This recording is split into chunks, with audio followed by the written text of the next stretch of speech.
छोटा से गांव में कैलाश नाम का एक गरीब आदमी अपनी पत्नी गौरी और बेटे अर्जुन के साथ रहता था। कैलाश के पास एक छोटा सा ठेला था जिस पर वह बिरयानी बेचकर अपना गुजारा करता था। उसकी पत्नी अक्सर बीमार रहती थी, जिसकी वजह से कैलाश जो पैसे कमाता बेगौरी की दवाई में ही खर्च हो जाया करते थे। इस कारण घर की स्थिति काफी खराब थी। एक दिन कैलाश गांव के चौराहे पर बिरयानी बेच रहा था। कैलाश का दोस्त मोहन भी उसके पास खड़ा था।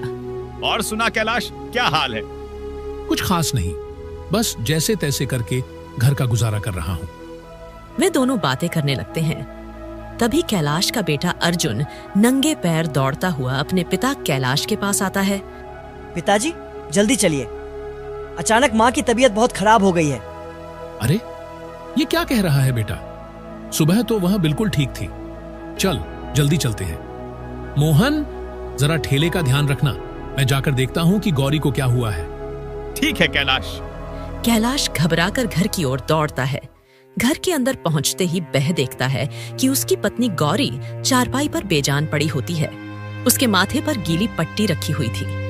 कैलाश, अर्जुन का ध्यान रखना, मेरी जिंदगी का अब कोई भरोसा नहीं है। नहीं गौरी, ऐसा मत कह, तू जल्द ठीक हो जाएगी। मैं वैद्य को बुलाता हूँ। कैलाश दौड़ते हुए गांव के वैद्य के पास जाता है। वैद्य जी कैलाश के साथ लौटते हैं। कैलाश, इसकी हालत बहुत नाजुक है, इसे तुरंत दवाई की जरूरत है, लेकिन ये दवाई सिर्फ शहर में मिलेंगी। शहर? लेकिन वहां जाने में 4 घंटे लगेंगे और मेरे पास तो पैसे भी नहीं हैं। कैलाश, कुछ भी कर, पर देर मत कर, तुझे अपनी पत्नी की जान बचानी है। कैलाश एक पल भी देरी किए बिना दौड़ता है और अपनी पुरानी बैलगाड़ी में गौरी को लेकर शहर की ओर चल पड़ता है। अर्जुन भी अपने पिता के साथ बैठ जाता है। गांव की कच्ची सड़क, रास्ते में जंगल और ऊबड़ खाबड़ रास्ता था।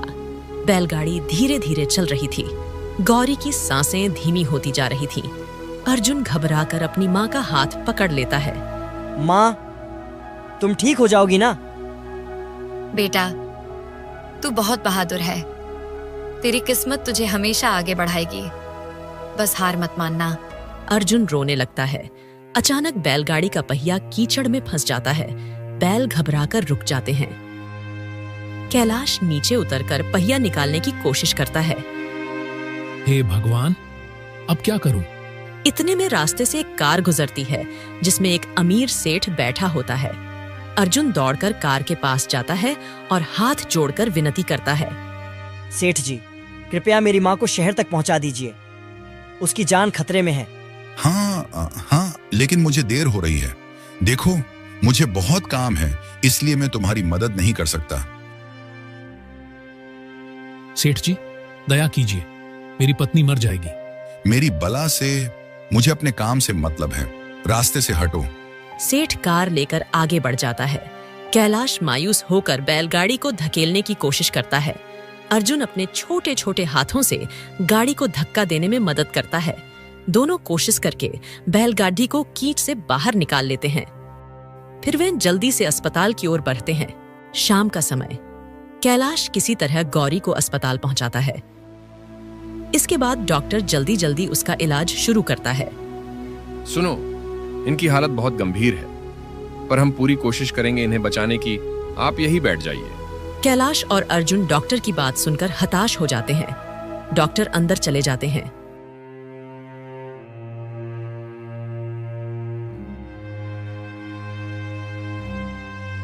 कुछ देर बाद डॉक्टर बाहर आते हैं। हमें माफ कीजिए, हम उन्हें नहीं बचा सके। कैलाश जमीन पर बैठकर फूट फूट कर रोने लगता है। अर्जुन की आंखों में आंसुओं का सैलाब उमड़ पड़ता है। माँ, तुमने कहा था मैं बहादुर बनूंगा, लेकिन मैं तो तुम्हें बचा ही नहीं सका। कैलाश बेटे को गले लगाकर रोने लगता है। इसके बाद वे गौरी को लेकर घर की ओर चल पड़ते हैं। जब वे गांव पहुंचते हैं, तभी गांव वाले गौरी की ये दुखद खबर सुनकर वहां इकट्ठे हो जाते हैं। माँ, मैं बड़ा होकर गरीबों के लिए कुछ करूंगा। जो लोग अमीर होकर गरीबों को ठुकरा देते हैं, मैं उनके लिए इंसाफ करूंगा। गांव के बड़े बुजुर्ग अर्जुन की बात सुनकर उसे गले लगाते हैं। अर्जुन की आंखों में मां की यादें और संघर्ष का संकल्प साफ दिखाई देता है। कुछ सालों बाद गौरी की मृत्यु के बाद कैलाश टूट चुका था। उसने ठेला अपने दोस्त मोहन को बेच दिया था, लेकिन अब खेतों में मेहनत करते करते उसकी कमर झुक गई थी। कर्ज का बोझ बढ़ता जा रहा था। अर्जुन अब 18 साल का हो चुका था। वह भी पिता के साथ खेतों में काम करने लगा था। बारिश हो रही थी, लेकिन दोनों कीचड़ में भी काम कर रहे थे। कैलाश हल चला रहा था। अर्जुन भी उसके साथ खेत में लगा हुआ था। बेटा, थोड़ा आराम कर ले, तुझे ठंड लग जाएगी। नहीं पिताजी, मुझे काम पूरा करना है। आपने कहा था कि मेहनत कभी बेकार नहीं जाती। कैलाश बेटे को गर्व से देखता है। अर्जुन का हौसला देखकर उसकी आंखें नम हो जाती हैं। तभी बारिश रुक जाती है। इतने में गांव का साहूकार रघु सेठ खेत पर आ जाता है। उसके साथ उसके गुंडे भी थे। ओए कैलाश, कर्ज की किस्त का क्या हुआ? अभी तक पैसे नहीं दिए?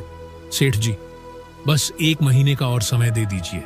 फसल कटने पर सब चुका दूंगा। बस बहुत हो गया तेरा नाटक। अब मैं तेरी जमीन अपने नाम लिखवाऊंगा। सेठ गुंडों को इशारा करता है। गुंडे कैलाश को जमीन पर धक्का दे देते हैं। अर्जुन यह सब देखकर गुस्से से तिलमिला उठता है। वह सेठ के सामने खड़ा हो जाता है। सेठ, तुम मेरे पिता को हाथ मत लगाना। अबे छोटू, तू मुझे धमकी देगा? चल भाग यहाँ से। सेठ अर्जुन को धक्का देता है।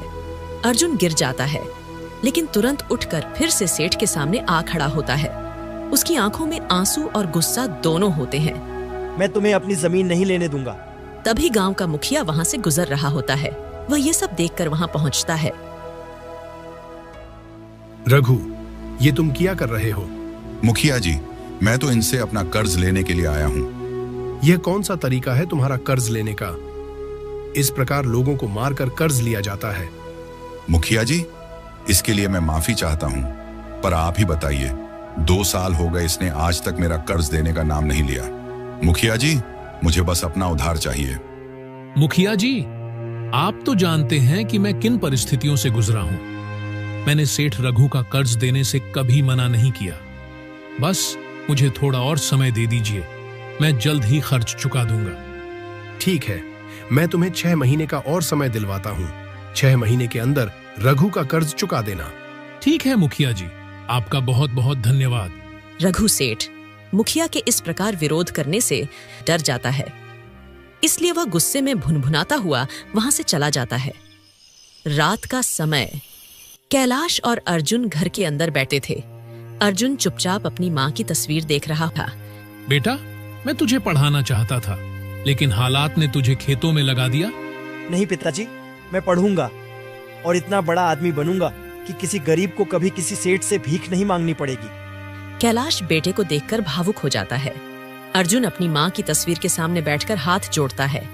मां, मुझे शक्ति देना ताकि मैं अपने पिता का सहारा बन सकूं। अर्जुन उसी रात पढ़ाई करने का संकल्प लेता है। वह दिन में खेतों में काम करता और रात को दिए की रोशनी में पढ़ाई करता। उसकी आंखों में एक सपना था। एक दिन कैलाश खेत में काम कर रहा होता है। काम करते करते अचानक वह जमीन पर गिर जाता है। अर्जुन दौड़कर अपने पिता के पास आता है। कैलाश का शरीर बुरी तरह कांप रहा होता है। पिताजी, क्या हुआ आपको? कैलाश की आंखें बंद हो रही थीं।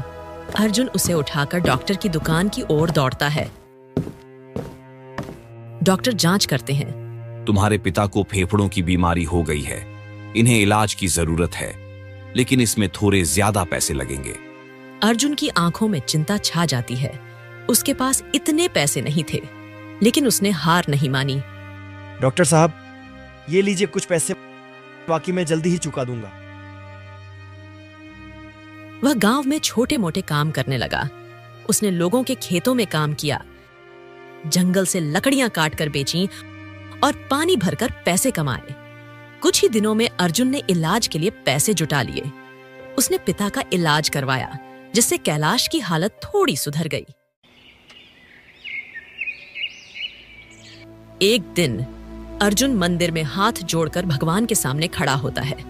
उसकी आंखों में आंसू होते हैं, लेकिन हौसला बरकरार था। भगवान, मुझे शक्ति दो ताकि मैं अपने पिता को खुशहाल जीवन दे सकूं और हर गरीब को इंसाफ दिला सकूं। वह खुद से वादा करता है कि वह पढ़ाई के जरिए अपनी जिंदगी सुधारेगा।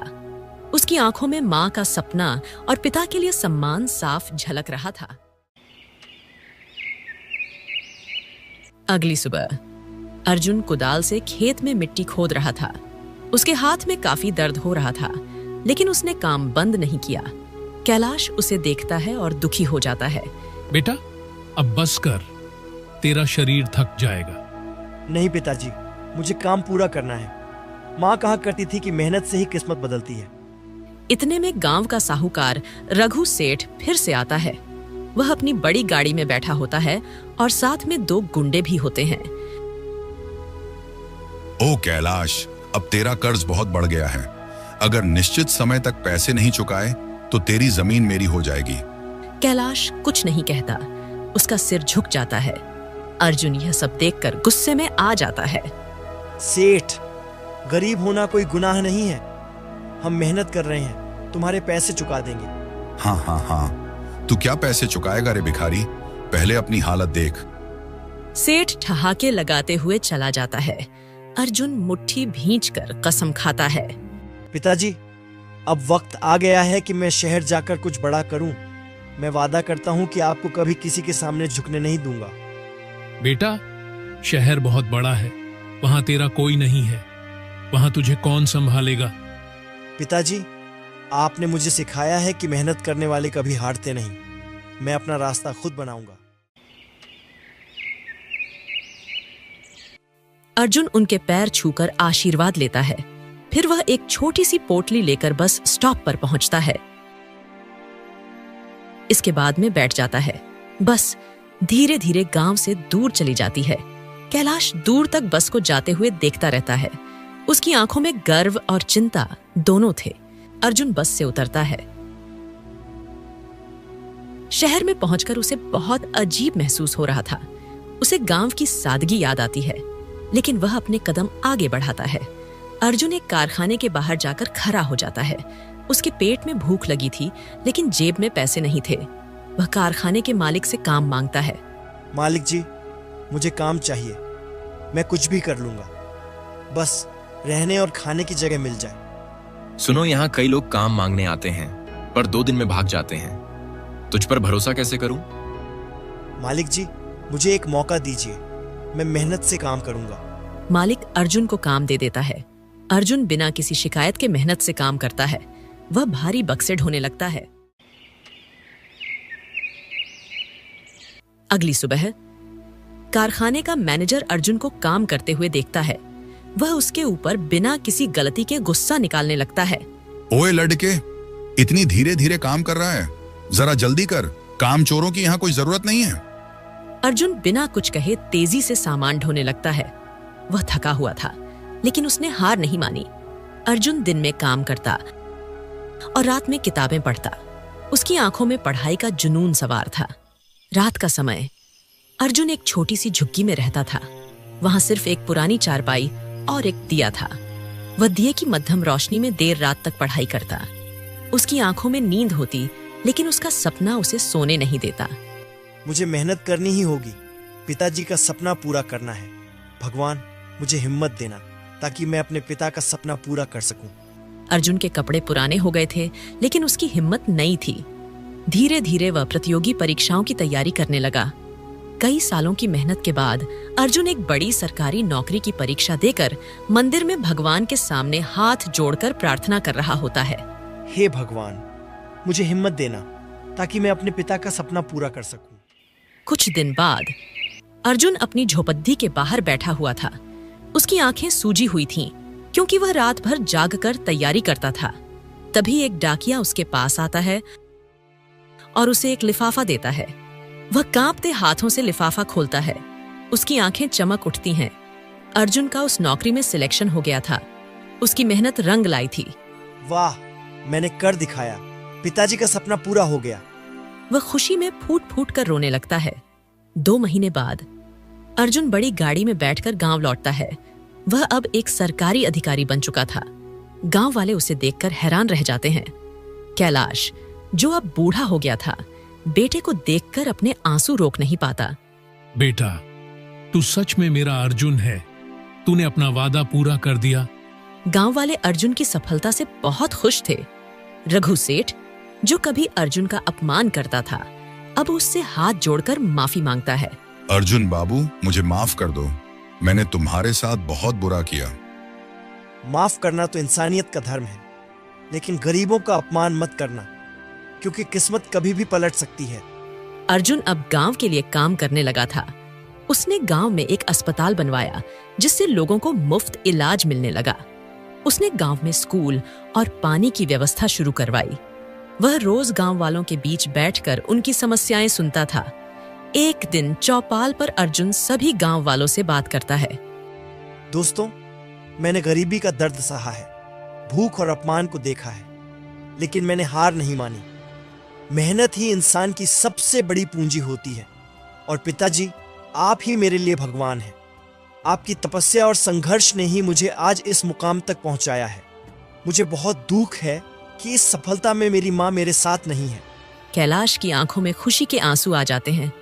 बेटा, मुझे तुझ पर गर्व है। तूने मेरा सपना पूरा किया। अब यह गांव तुझ पर नाज करेगा। इसके बाद अर्जुन शाम में गांव के मंदिर में जाता है।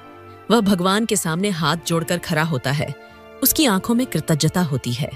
हे भगवान, आपने मुझे शक्ति दी, मेरे पिता का सपना पूरा करवाया। मैं सदा आपकी कृपा का आभारी रहूंगा।